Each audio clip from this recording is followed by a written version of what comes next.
How to remove admin access from a Facebook page. In this video, I will show you how can you easily remove someone as an admin from your Facebook page. So without any delay, let's get started. For that, firstly open your Facebook page on the web browser and go to the option of settings. After you click on setting, you will see the option of page role.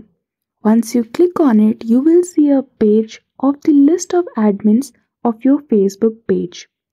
Select the person whom you want to remove as admin and click on the three dots beside them. Then you will see the option of remove. Click on it and then click on save. And that's all. That is how easily you can remove admin access for a Facebook page. So I hope you found this video helpful. If you did, don't forget to give it a thumbs up and subscribe to our channel for such tutorials. Thank you for watching till the end.